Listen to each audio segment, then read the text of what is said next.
आज उतनी बुरी नहीं है उनके लिए। सबसे ज्यादा बुरी परिस्थितियां तब होंगी जब लालू प्रसाद यादव जी, मुझे लगता है कि जब वो नहीं, और उन परिस्थितियों में क्या वो संजय यादव का चप्पल उठाएंगे? संजय यादव का वही बिल्कुल, मैं वही बोल रहा हूँ। उन परिस्थितियों में वो क्या करेंगे? उन परिस्थितियों में उनको किसके पीछे खड़ा रहना पड़ेगा? क्या भविष्य दिखा रहे हैं कि यही होगा? पूरी तरीके से मेरा मानना है प्रधानमंत्री नरेंद्र मोदी जी के तरफ से सौगात की बारिश होने वाली है और योजनाओं की बारिश होने वाली है। नमस्कार, मेरा नाम आलोक है। आप लाइव स्ट्रीज देख रहे हैं। देखिए, तेज प्रताप यादव को लेकर कितना विवाद हुआ, कितना कुछ हो गया, कितनी बातें हुई, ये सब आपको मालूम है। हमारे साथ न्यूज़रूम में मौजूद हैं सुमित शशांक, बीजेपी के प्रवक्ता हैं। बहुत स्वागत है आपका। आज आपसे बातचीत करने का जो मुख्य मकसद है, हम तेज प्रताप यादव पर कुछ ज़्यादा डीपली नहीं जाएंगे। मुझे याद है एक समय पहले आपका एक वीडियो वायरल हुआ था। आपने कहा था कि तेज प्रताप यादव को उनका हक क्यों नहीं मिल रहा है, लालू प्रसाद ने उनके हक की कटौती क्यों की है। आपने भविष्यवाणी की थी कि उन्हें छला जा रहा है, तेजस्वी यादव कभी चाहते ही नहीं है, जब उस वक्त तेज प्रताप यादव मंत्री थे, उस वक्त महागठबंधन की सरकार थी। अब तो आपकी भविष्यवाणी लगभग लगभग सही हुई, तेज प्रताप यादव को निकाला गया, लेकिन उनका ये निजी मामला भी तो था। देखिए, राजनीतिक रूप से मुझे लगता है कि जिन लोगों को की भी समझ थोड़ी बहुत भी डेवलप है, उनको स्पष्ट रूप से पता था कि बिहार की राजनीति में इंडी गठबंधन के अंतर्गत जो सारी चीज़ें घट रही थी और उसमें राष्ट्रीय जनता दल का कौन बनेगा मुखिया लालू प्रसाद यादव के बाद, तो निश्चित रूप में कहीं ना कहीं एक विरोधाभास की स्थिति तो सबने देखी थी।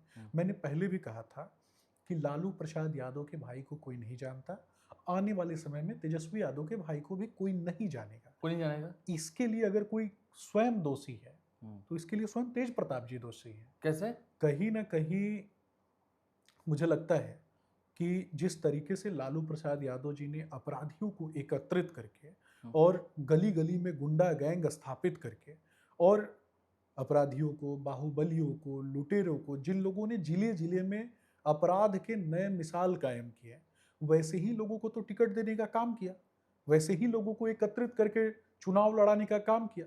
चाहे सांसद साहबुद्दीन की बात करें, चाहे उस प्रकार के और भी लोग थे। पैचेस ऑफ वोट्स की दलाली करने वाले कुछ एक लोगों को एक ग्रुप की ठेकेदारी दी गई।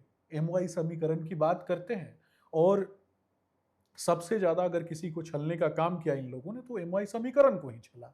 हमेशा से जब एमवाई समीकरण की बात होती है, मैं पूछना चाहता हूं, बिहार में अगर एमवाई समीकरण के परिदृश्य में चर्चा होगी तो क्या हरियाणा से संजय यादव को राज्यसभा भेजा जाएगा? बिहार के किसी बेटी और बेटी में ये क्षमता नहीं थी क्या? और किस तरीके से कन्हैया कुमार के साथ भी जो इंसिडेंट्स इंडी गठबंधन के अंतर्गत जो सारी चीजें हमको सुनने के लिए मिलती हैं कि कोई युवा तेजस्वी का विकल्प नहीं हो सकता है। पप्पू यादव के संदर्भ में महागठबंधन के नेतृत्व की बात होती है, महागठबंधन के नेतृत्व की बात होती है। पप्पू यादव तो सांसद हो गए। नहीं, वही बता रहा हूं कि पप्पू यादव का भी हम लोगों ने बाइट देखा था, सुना था। उस परिदृश्य में तेजस्वी यादव ने भी क्या कहा था वो भी हमने देखा सुना था। और किस तरीके से राष्ट्रीय जनता दल के अंदर किसी भी अन्य नेता की जो कहीं ना कहीं उसकी एक्सपेक्टेबिलिटी जो है वो नहीं बढ़ती है तब जब तेजस्वी यादव सामने विकल्प के रूप में होते हैं। और एक पूरा का पूरा कुनबा, तेज प्रताप यादव का पूरा राजनीतिक करियर देख लीजिए, जो लोग भी उनके साथ रहते थे वैसे ही लोगों को चुन चुन के ठिकाने लगाने का काम राष्ट्रीय जनता दल में एक ग्रुप के द्वारा किया गया। तेज प्रताप यादव का नारा लगाते तो आपको जाना ही जाना था। नहीं, मैं उसमें तेज प्रताप यादव भी स्वयं दोषी हैं। कैसे? मैं बता रहा हूं ना, उनकी गलती कहां है? मैं बताता हूं। देखिए, जिस तरीके से उन्होंने तेजस्वी यादव को खुली छूट दे दी, अर्जुन बड़ा भाई होते हुए भी कहते थे कि अर्जुन है और स्वयं को कृष्ण बताते थे। और इनको कृष्ण की भूमिका से कब इनको कंस की भूमिका में ला दिया गया ये भी सबने देखा है। और इनके साथ रहने वाले जो लोग, तो आप मान रहे हैं कि गलत नहीं हुआ है, सही हुआ है, जो उनके किए का फल मिला? देखिए, जस करनी तस भोग ही पाता। हालांकि राजद के कार्यकर्ताओं के संदर्भ में मैं बात करूं, अगर राजद के कार्यकर्ताओं से कभी मेरी बात होती है तो वैसे लोगों को तकलीफ इस बात की नहीं होती है कि वो तेजस्वी यादव के पीछे खड़े दिखाई देते हैं। उनको तकलीफ तब होती है जब वो संजय यादव के पीछे खड़े दिखाई देते हैं। और राष्ट्रीय जनता दल में जो लालू प्रसाद यादव जी की जो राजनीतिक हैसियत है वर्तमान परिदृश्य में, हालांकि मैं उनके अच्छे स्वास्थ्य की कामना करता हूँ, लेकिन प्रत्येक व्यक्ति की एक आयु होती है। उसके बाद तेज प्रताप यादव का क्या होगा जब ये सारी चीजें तो आप तो वर्तमान मान रहे नहीं, परिदृश्य नहीं, में नहीं, घटित हो आपकी रही आपकी हैं। पार्टी कहती थी कि परिवारवाद वाली पार्टी है। परिवार से तो हटे, परिवार के किसी व्यक्ति ने गलत किया उसको बाहर निकाल दिया। देखिए, तो छवि अच्छी हुई। बात परिवारवाद की यहाँ तो है ही नहीं। क्यों परिवारवाद की दुहाई मैं तो आप लोग मैं देते वही थे। बता रहा हूँ, बात परिवारवाद की तो यहाँ है ही नहीं। बात इस बात की है कि तेज प्रताप यादव हो चाहे तेजस्वी यादव हो, चाहे पूरा का पूरा लालू परिवार हो, जिस तरीके से लालू प्रसाद यादव जी बिहार की राजनीति में मुख्यमंत्री बनते हैं, उसके बाद बिहार के लोगों के लिए कहावत फिट बैठती है कि अंधों में काना राजा। तो जब तक जो राज्य के लोग हैं वो काने नहीं होंगे तब तक अंधे कैसे राज्य करेंगे। तो कहीं ना कहीं उन्होंने सबसे पहले अगर किसी चीज को समाप्त किया तो शिक्षा को समाप्त कर दिया।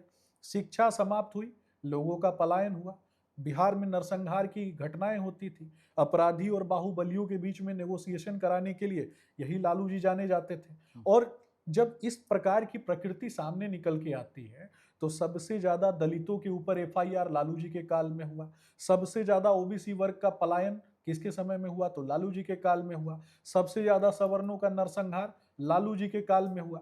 और तेजस्वी यादव और तेज प्रताप यादव, बार बार मैं कहता हूं कि आखिर वो कौन सी परिस्थितियां थी। हालांकि मैं किसी भी व्यक्ति के शिक्षा दीक्षा पे नहीं जाता, लेकिन मैं ये कहूंगा कि परिस्थितियों के अभाव में अगर कोई एक रिक्शा चालक, ठेला चालक या फिर कोई गरीब किसान मजदूर जो है अपने बच्चे को नहीं पढ़ा पाता, तो सांसारिक व्यवहारिक नैसर्गिक जीवन में भी उसको शिक्षा प्राप्त हो अब सकती आपकी है। क्या भविष्यवाणी है। अब आपकी वही बता रहा हूँ, भविष्यवाणी। वही बता रहा हूँ कि सांसारिक व्यवहारिक नैसर्गिक जीवन में भी वो व्यक्ति पढ़ा लिखा हो सकता है। लेकिन दो दो मुख्यमंत्रियों के बेटे, उसके बाद भी 8वीं फेल 9वीं फेल की जमात में शामिल, और उसके बाद एक तेज प्रताप यादव जी का वीडियो सबने देखा था कि मंच पर से वो उठा करके किसी व्यक्ति को फेंक देते हैं। उसके बाद कहीं ना कहीं जो लाडला दुलारा वाली जो स्थिति थी वैसा बना करके उनको कहीं ना कहीं हाशिए पर कर दिया गया। नहीं, और आपकी वर्तमान परिदृश्य में मैं बताऊंगा कि वर्तमान परिदृश्य में मुझे लगता है आने वाले समय में, अब 6 साल के लिए निष्कासन है, हालांकि ये 6 साल का कोई निष्कासन रहने नहीं वाला, वापस हो जाएगा। ये मुझे मुझे स्पष्ट रूप से लगता है। लेकिन परिस्थितियां जो हैं वो आज उतनी बुरी नहीं है उनके लिए। सबसे ज्यादा बुरी परिस्थितियां तब होंगी जब लालू प्रसाद यादव जी, मुझे लगता है कि जब वो नहीं होंगे, और उन परिस्थितियों में क्या वो संजय यादव का चप्पल उठाएंगे? संजय यादव का वही राष्ट्रसभा वही सांसद। बिल्कुल मैं वही बोल रहा हूँ। उन परिस्थितियों में वो क्या करेंगे? उन परिस्थितियों में उनको किसके पीछे खड़ा रहना पड़ेगा? क्या भविष्य दिखा रहे हैं कि फिर यही होगा। पूरी तरीके से मेरा मानना है, ये मेरा पूर्वाभास है, हालांकि मैं गलत भी हो सकता हूं, लेकिन मुझे लगता है कि राजनीति जिस तरीके से चल रही है, विकेंद्रीकरण नहीं, केंद्रीकरण, वो भी एक व्यक्ति के इर्द गिर्द केंद्रीकृत करने की राजनीति राजद के अंदर चल रही है। एक ही नेता होगा, सर्वाइवल ऑफ द फिटेस्ट की राजनीति जो है वहां चल रही है। वहाँ चल रही है। चलिए हम जरा आपकी पार्टी पर भी आते हैं। आज प्रधानमंत्री नरेंद्र मोदी आ रहे हैं, एक बड़ा रोड शो होना है, बहुत तैयारी है। क्या दिखा रहे हैं आप? क्या ऑपरेशन सिंदूर की बात आप कर रहे हैं? क्या दिखाना क्या चाह रहे देखिए हैं? ये चुनावी साल है, प्रधानमंत्री दिखा रहे हैं कि बस हमसे बड़ा कोई है नहीं। देखिए प्रधानमंत्री नरेंद्र मोदी जी ने बिहार की भूमि को चुना, मिथिला की भूमि को चुना, जनक नंदिनी माँ सीता की भूमि को चुना, अन्याय के खिलाफ आह्वान के लिए पूरी दुनिया के सामने उन्होंने मैसेज दिया कि घर में घुस के मारेंगे जहां भी आतंकवादी होंगे। और पाकिस्तान के 9 ठिकानों को पिन पॉइंट अटैक करने का काम हमारी भारतीय सेना ने किया, पाकिस्तान के परमाणु संयंत्रों को उड़ाने का काम किया, और जो उसके मिसाइल डिफेंस सिस्टम थे उसको भी समाप्त करने का काम किया। HQ-9 मिसाइल डिफेंस सिस्टम को तो तबाह किया ही, तुर्की और चीन जैसे जो बड़े देश थे उन लोगों ने जो ड्रोन्स दिए थे उनको भी पतंगों की तरह उड़ा दिया, और दुनिया के सामने भारत का झंडा परचम लहराने का काम किया। अब बिहार में आदरणीय प्रधानमंत्री नरेंद्र मोदी जी का आगमन हो रहा है। उन्होंने पहले भी मिथिलांचल की ही भूमि को चुना था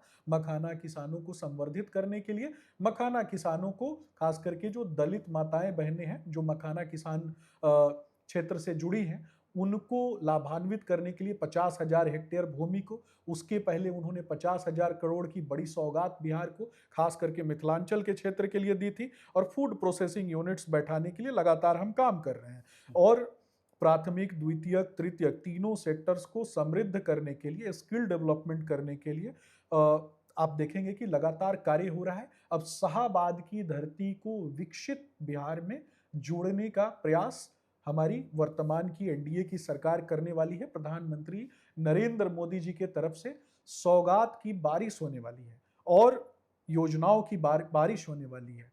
और मुझे लगता है कि इन सभी चीजों से एक नया बिहार, एक सुखी, समृद्ध, अपराध विहीन, और मुझे लगता है कि बीजेपी वाला बिहार या एनडीए वाला बिहार?